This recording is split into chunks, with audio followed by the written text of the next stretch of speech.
He would either make you freaking put it down your throat, or he would fuck you in a very, very, very hard, mean, cruel kind of way that it hurt. It hurt, and he knew it, and you could see in his eyes that he liked it. The more it hurt, the more he enjoyed it. Seeing people in pain was fun for him. He liked seeing people in pain. So it was sadistic. Very. Very sadistic. Very. He has power. He had power over you.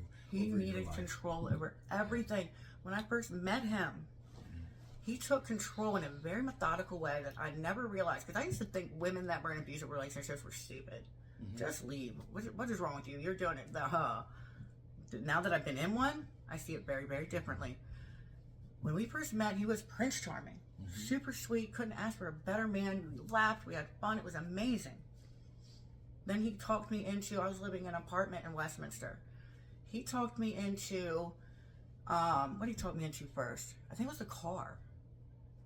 I think he talked me into selling my car first. Because he had a bunch of cars at the shop that I could drive. His business paid the insurance. I wouldn't have to pay a car note. I wouldn't have to pay insurance. I can take any car I want, anytime I want. Don't even have to ask. Just take the keys and go. So I'm like, all right, well, that's a pretty good deal. Yeah. So I sell my car. Then he talks me into giving up my job because I can just work for him. And he'll pay me. I won't want for nothing. He'll pay me money, plus he'll take care of this, and that, and the other. So I quit my job and sold my car. Now the only thing I have left for myself is my apartment. Why are you going to live there? You're 45 minutes away. You can open the shop for me. You can just help me here. You don't need to do that. You don't even have to pay rent here. Plus, you'll get paid for working. But I need somebody here. Gave up my apartment, moved in over there. I gave him control over about a year period of time, year and a half. I gave him control of my mobility, my housing, and my finances. Yeah. Wow. And didn't see anything of it until I moved in over there. It did not take long before I was now in trouble because I took too long here. I was being timed going to the grocery store. I was being timed doing anything for him. I couldn't go out after this time. He was literally padlocking me into the apartment. If I wanted to leave, I couldn't. If there was a fire in there, I would burn because he would padlock the doors from the outside. Oh my God. So that I would not be able to get out. And it was for my safety.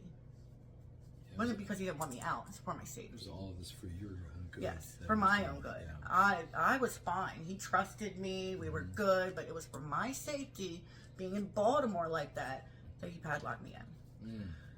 And it just, like, they brainwash you. He had me convinced that my mother wanted me dead. Me and my mother have a very rough relationship. We don't get along very well, and it definitely doesn't need any aid from anybody else. We are bad enough on our own. So he convinced me that she wanted me dead, that my kids were better off without me. They were doing good with my mom. I would just mess them up. Like, they're better without me. He's isolating you. Nobody cared about me but him. Yeah. Nobody would ever care about somebody like me. Somebody that does the things I do, getting high and whatever. Nobody would ever like me or care about me the way he does. He's the only person that loves me. Wow. And he convinced me of this. Like, you hear something over and over and over and over so many times, you start to believe it. And anybody I was around, the people that we worked with, he would come to me and be, so-and-so told me this about you. I know it's not true, but watch out for them. He would go to them and tell them, she said this and that about you. I don't think it's true, but watch out for her. He's isolating. He would separate me from everybody. Everyone, yeah. It got to the point where I didn't talk to or deal with anybody but him. Wow. And I wanted to die. 100% dependent upon him. 100%. Locked in at night. If I did anything wrong, he would strip me of my clothes. He would padlock me into an office for days. Yeah. It was torture. You had to It was obey torture. because he could punish you. But at the same time, I'm going through the process where I'm starting to do more and more drugs to numb myself to this. Oh, yeah. Because I can't tolerate it. It's too painful. So I'm allowing it, and I'm doing more drugs, and I'm trying to do enough drugs to die, but I can't die. So I can't die now. I've got this horrible drug habit that is going to feel like I'm dying to get off of. So that's why I say I don't know now if I can say that it was fear. In the beginning, I was a victim. Right. In the beginning, it was a brainwashing.